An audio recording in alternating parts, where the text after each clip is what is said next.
अजून नको. बरं. हाय हाय हाय. हाय. श्रावणी, अगं सॉरी, मला उठायला उशीर झाला त्यामुळे सगळाच उशीर झाला. श्रेयस, तू नाश्ता करतोयस ना नीट? नीट खा बरं. अहो, तुम्ही नाश्ता करून घ्या ना. नाश्ता तयार आहे. अहो, काय करताय तुम्ही? खाल्लत का काही? नाश्ता करून घ्या. काका या ना ब्रेकफास्ट करायला, मजा येईल. काका सॉरी, मला जरा उशीर झाला, आवरायला थोडा वेळ लागला. अहो, मुलींना वेळ लागतो, आम्हाला कल्पना आहे, पण त्याकरता सॉरी म्हणण्याची काही गरज नाहीये.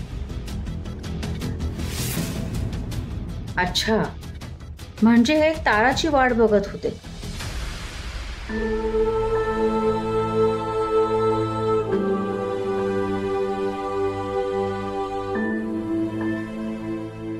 मला आराध्या म्हणत असेल तसं गुड मॉर्निंग म्हणायचंय श्रेयसला, पण हा राघवला तर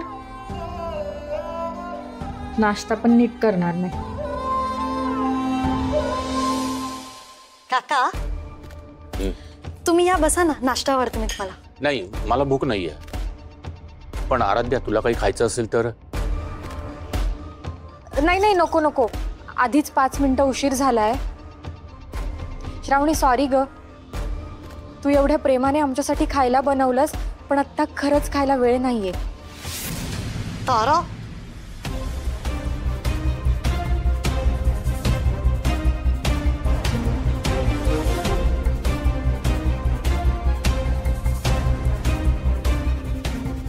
आराध्या ताई, अगं रागावले असते मी तुझ्यावर, पण आता आम्ही काहीच बोलू नाही शकत ना, कारण तुझ्याशी चांगलं वागायचंय असा आमच्या काकांचा हुकूम आहे. काकांचा शब्द पाळायलाच हवा ना, नाहीतर मी तुला काहीतरी बोलायचे आणि तू जाशील घर सोडून.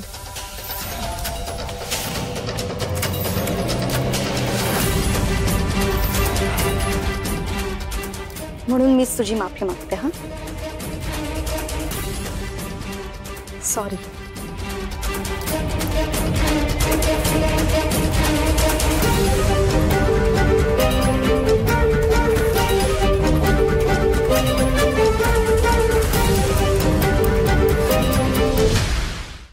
आराध्या, आता तिच्या बोलण्याचं जर तू मनाला लावून घेतलंस तर आणखीन उशीर होईल.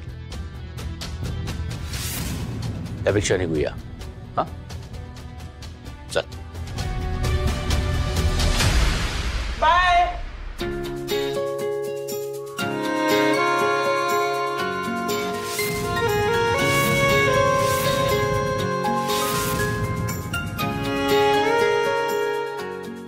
बाय.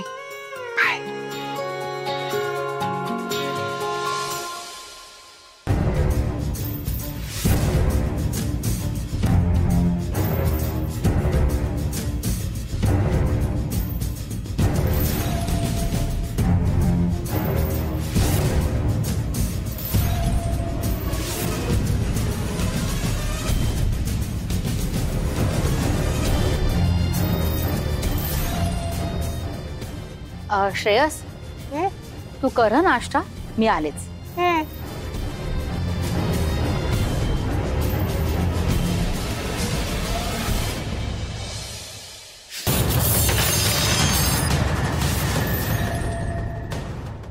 एवढं काय दयानंद काका आजकाल एवढं महत्व का देत आहेत ताराला?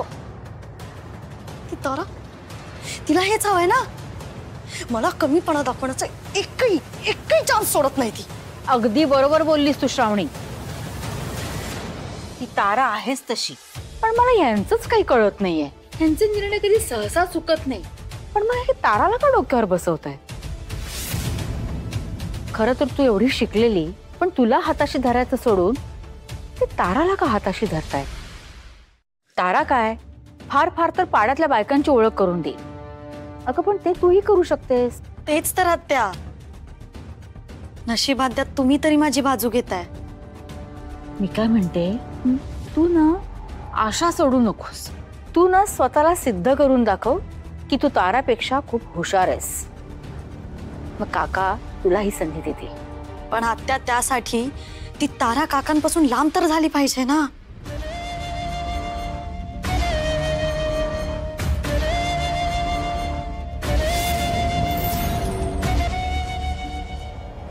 श्रावणी, माणसं दूर होत नसतात, त्यांना दूर करावं लागतं.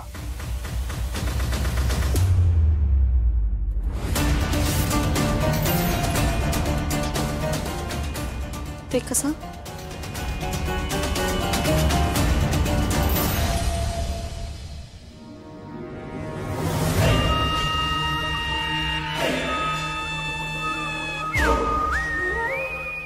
नमस्कार.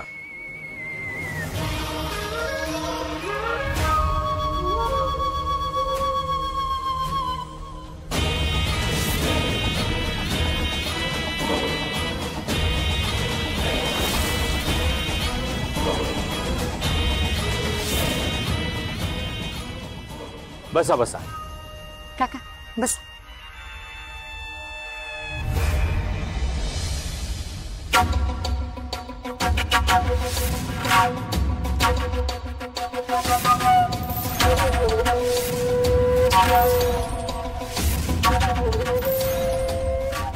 वा, या 3 लॉक करायला हव्यात.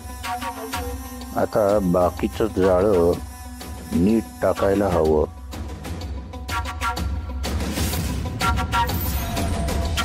तसं काल मी तुम्हाला सगळ्यांना कळवलंच होतं. त्यानुसार दयानंद सर आज तुमच्याशी बोलायला आलेत.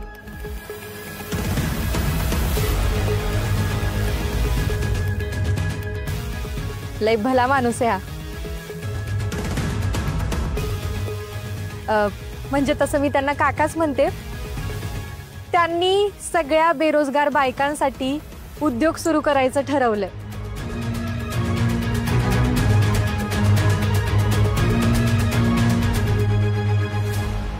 त्यामुळे तुम्ही सगळ्या आपापल्या घराला हातभार लावू शकाल.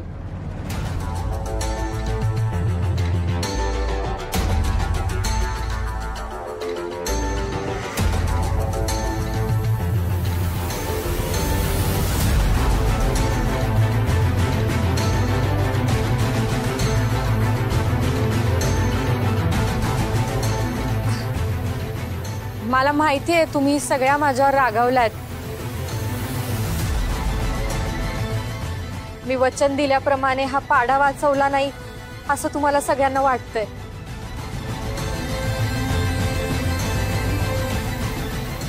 पण या ताराने नेहमी तुमच्या सगळ्यांच्या भल्याचाच विचार केला होता. दयानंद काका कोल्हापूरला असतात. त्यांनीच आपला हा पाडा विकत घेतला होता.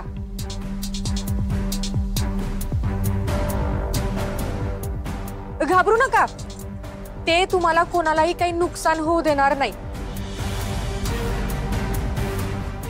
उलट तुमच्या सगळ्यांचं नीटपणे पुनर्वसन होणार आहे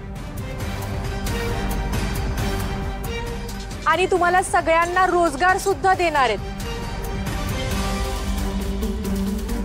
आता त्याबद्दल तेच तुमच्याशी बोलतील.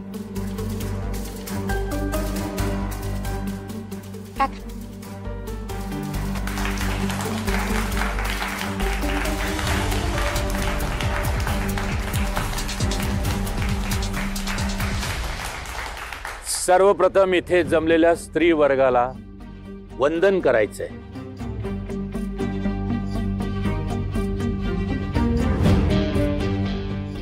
स्त्री किती तिची नाती. स्त्री ही आई, स्त्री ही बहीण, स्त्री ही मावशी, स्त्री ही आत्या, स्त्री ही बायको, स्त्री ही घर सांभाळणारी, स्त्री ही घर उभं करणारी, स्त्री सतत काम करत असते, सतत मेहनत करत असते, कष्ट करत असते. पण तिच्या हाताला जर काम मिळालं तर घर चालवण्यासाठी केलेली मेहनत सार्थकी लागते. आपली स्वप्न पूर्ण करण्याकरता तिला बळ मिळतं. आणि हे सगळं मी बोलतोय कारण मला माझी आई आठवते. आई,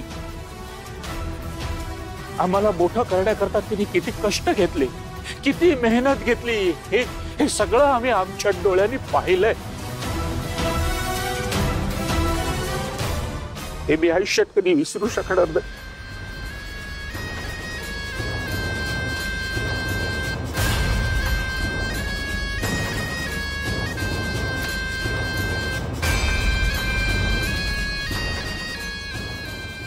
तारा,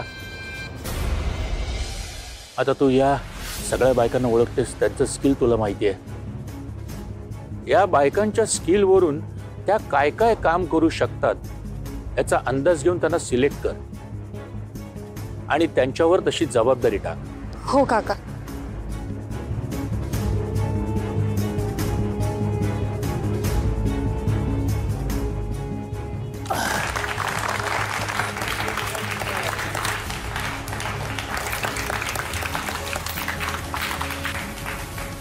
तर आता आपण पापड लोणची करण्याचं जे काम आहे ते घरी बसून करायचं नाहीये. त्यासाठी प्रत्येकीला आपापलं घर सांभाळून बऱ्यापैकी वेगळा वेळ द्यावा लागणार आहे.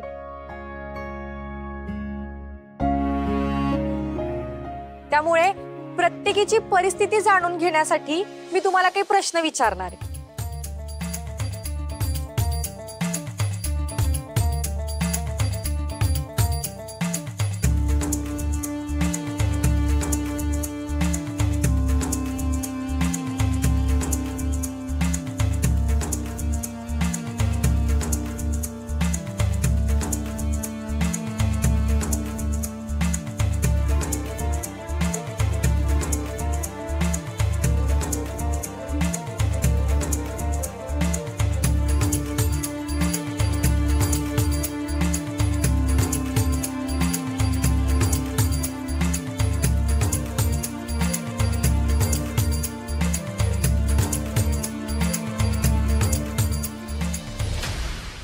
तारा,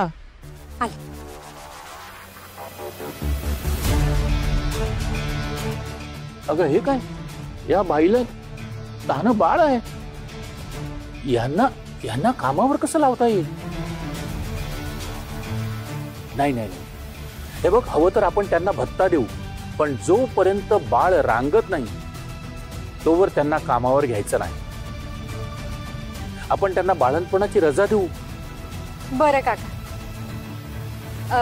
ताई, तुम्ही बसा बरं.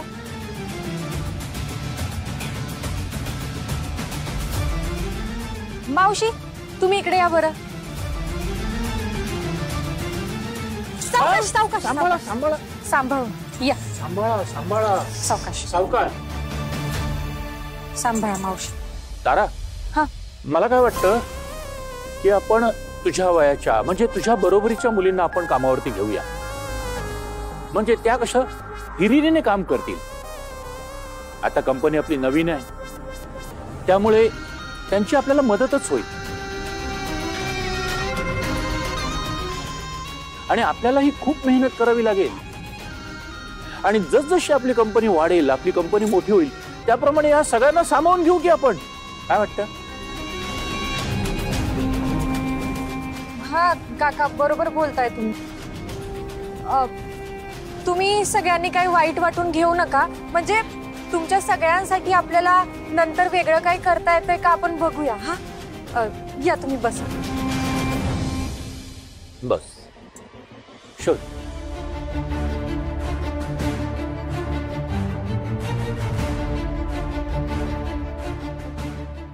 बघते मी. बघ बघ.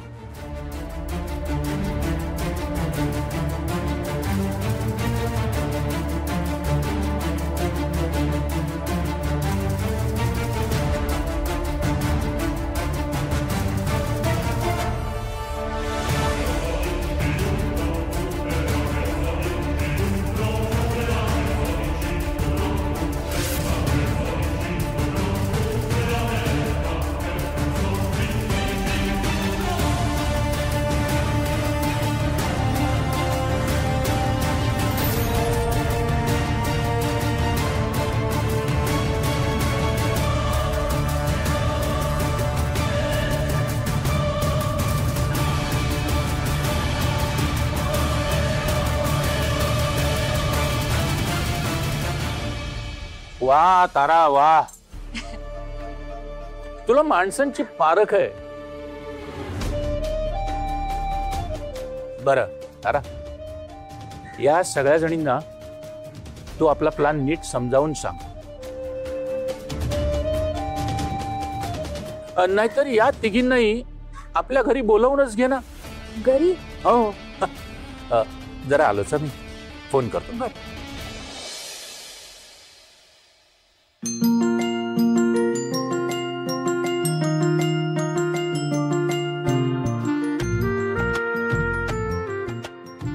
बरं वाटतंय रे बाबा आता.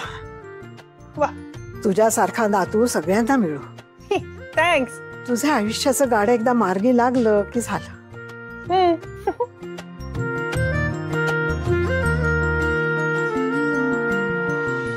हाय आई, कशात? हाय. हाय आई, पाय फार दुखतायत का? अरे अरविंद आलास? बस बस, माझ्या समोर बस. अरे 4 दिवस तू नव्हतास इथे तर केवढं मोठं रामायण घडलंय. हो आई, कळलं मला. आताच बाहेर अक्षय भेटला होता, त्याने सगळं सांगितलं. बरं, दयानंद भाऊजी आणि आराध्या ठीक आहेत ना? हो. हे जास्त महत्वाचं. जीवावर बेतलं होतं, थोडक्यात वाचली. तर काय. बरं, तुझी काय हाल हवाल? जमिनीचं काम मार्गी लागलं का? झालं सगळं पुरं? हो आई, सगळी कामं झाली. वा, आपल्या गावच्या म्हसोबाच्या दर्शनाला गेलो होतो. म्हणजे भक्तगणांची व्यवस्था करणं, भजनी मंडळी आली होती, त्यांची व्यवस्था करणं, खाण्यापिण्याची व्यवस्था करणं. अरे वा. आई, देव आपल्याला एवढ्या मोठ्या संकटातून वाचवतो,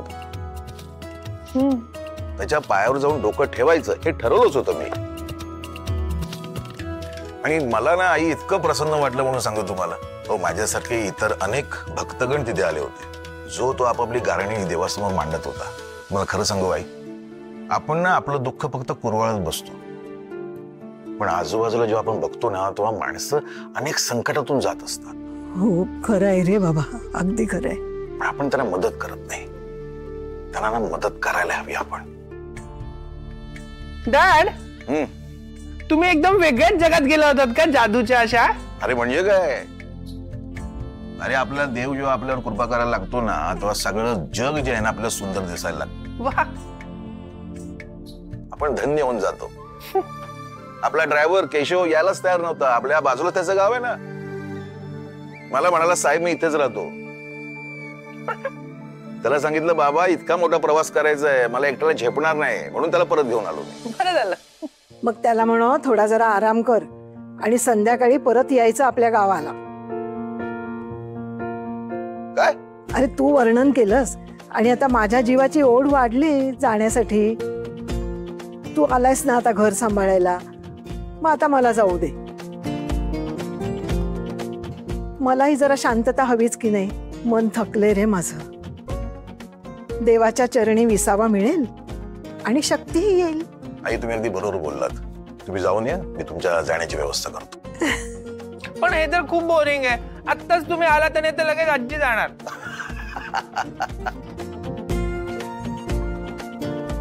आता आजी आली ना की तू जा, आपण दोघं जाऊ. अरे श्रेयस, देवाच्या चरणी.